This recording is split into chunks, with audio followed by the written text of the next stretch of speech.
Jadi tajalli itu artinya Allah itu wujud, Allah itu ada, namun dia belum nyata. Nah, itu nah. Ketika Allah itu wujud, Allah itu nyata, namun dia ingin dikenal, maka dia mentajalikan dirinya dari tiada tadi lalu menjadi nyata, dari tidak dikenal lalu bisa dikenal dari itu.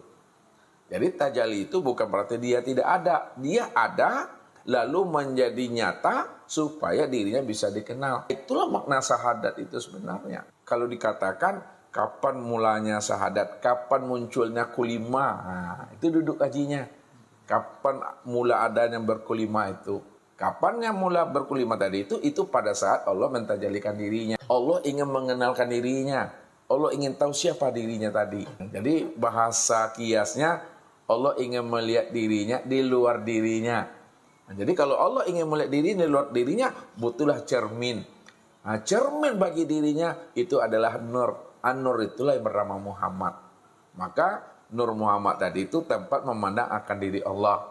Karena Nur Muhammad itu cermin. Pak Ebit, Pak Jul, Pak Ripai, dan Pak Arjo ingin melihat dirinya. Kalau ingin melihat dirinya kita dah rapi atau belum, kita butuh cermin. Cermin itulah media. Cermin itu adalah kenyataan untuk memandang akan diri sendiri. Nah, sekarang yang berfungsi menjadi cermin itu adalah Muhammad. Muhammad itu adalah Nur. Nah, siapa Nur? An-Nur itu adalah rahasia untuk memandang diri Allah. Itu yang katakan al-insanu siri wa nasirahu. Insan itu rahasiaku dan akulah menjadi rahasianya. Karena yang dikatakan insan itu adalah Muhammad itu. Muhammad itu yang disebut insan. Muhammad itu yang disebut hamba. Itu maksudnya. Jadi makna hakikinya Allah ingin menyaksikan akan dirinya sendiri. Itulah yang dikatakan oleh Ustaz tadi. Muhammad menyatakan Allah dan Allah juga menyatakan Muhammad. Muhammad menyaksikan Allah dan Allah juga menyaksikan Muhammad. Bagaimana cara memahaminya itu? Nah, lihat, kan ada dua syahadat tadi. Asyhadu an la ilaha illallah. Itu namanya syahadat tauhid. Walaupun itu syahadat tauhid, tapi yang menyatakan dan menyaksikan Allah itu adalah Muhammad. Tutubu yang zahir. Aku bersaksi, kata Muhammad. Tidak ada yang wujud dan yang nyata, melainkan yang wujud dan nyata itu hanya Allah. Allah itu diriku. Nah, begitu dia. Jadi Muhammad yang menyebutnya. Setelah itu baru Allah pula ingin menyatakan dan menyaksikan. Aku bersaksi, kata Allah, bahwa Muhammad itu tiada lain adalah nyatanya wujud diriku. Itulah antara nama dengan diri yang punya nama itu Esa dia. Kan selalu Ustadz buat suatu kiasnya. Tuhan, kata Ustadz. Tuhan itu sebagai pangkat, ya kan? Itu bahasanya. Sekarang Tuhan sebagai pangkat ini, Tuhan itu ada diri. Tuhan itu ada wujud diri. Tuhan itu ada rupa diri. Tuhan itu ada rahasia diri. Kalau Tuhan itu punya diri, siapa nama daripada dirinya Tuhan? Itu Allah. Kalau Tuhan itu punya wujud diri, siapa nama wujud diri Tuhan? Itu bernama Muhammad. Kalaulah Tuhan itu punya rupa wujud diri, siapa nama rupa wujud diri Tuhan? Itu namanya Adam. Kalau Tuhan itu punya rahasia wujud diri, siapa nama rahasia wujud diri Tuhan? Itu adalah insan. Hanya disebut Allah itu namaku, Muhammad itu wujudku, Adam itu rupaku, insan itu rahasiaku. Aku siapa? Akunya Tuhan tadi. Aku itu ya Tuhan. Nama aku itu adalah Allah. Innani anallah. Sesungguhnya aku ini Tuhan. Nah, itu maksudnya.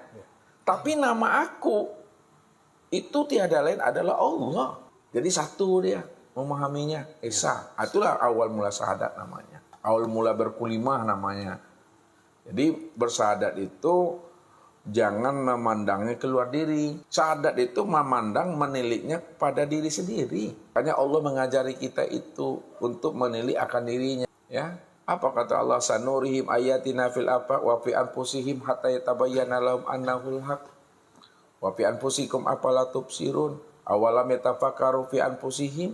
Kami telah memperlihatkan tanda-tanda wujud kezahiran kami pada sekalian alam dan pada sekalian diri manusia, supaya manusia mampu memahami, menyaksikan bahwa akulah yang wujud pada sekalian alam, aku yang wujud pada sekalian wujud manusia ini. hatta yatabayyana lahum annahu haq, sehingga jelas bagi manusia bahwa inilah yang wujud pada dirinya. Wa fi anfusikum afala tubsirun. Nah, kenapa tidak kamu pikirkan, kata Allah, bahwa aku yang wujud pada dirimu. Jadi kalau kita mau menilik dan menyilau ke dalam diri, insya Allah basoboklah yang punya diri, basoboklah diri yang sejati, basoboklah namanya hakikat diri yang sebenar, diri itu sebenarnya. Ustaz, apakah syahadat itu hanya berlaku untuk diri insan? Bagaimana dengan alam ini, Ustaz? Apakah mereka bersyahadat atau bagaimana, Ustaz?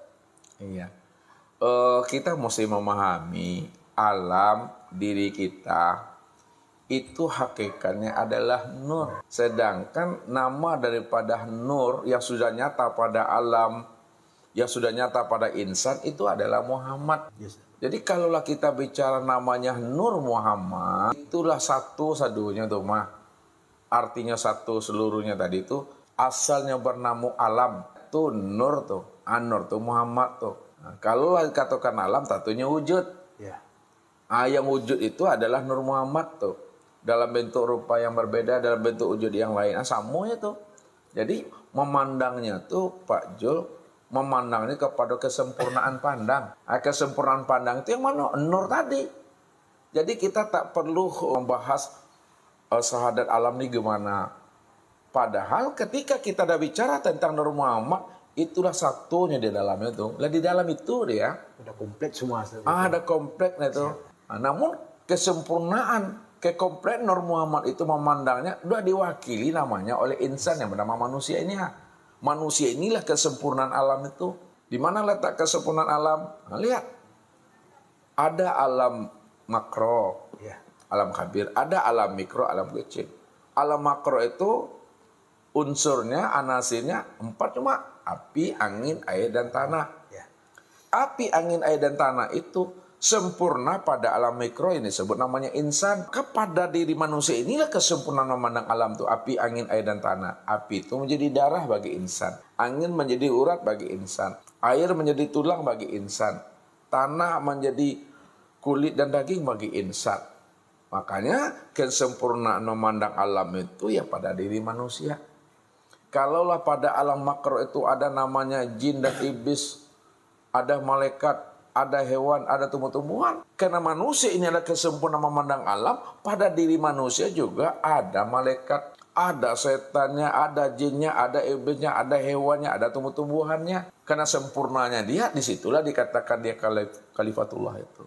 Khalifah di muka bumi. Berarti kalau dia khalifah di muka bumi, maka makom dan derajatnya itu melebihi makom dan derajatnya itu para malaikat dan lain sebagainya itu.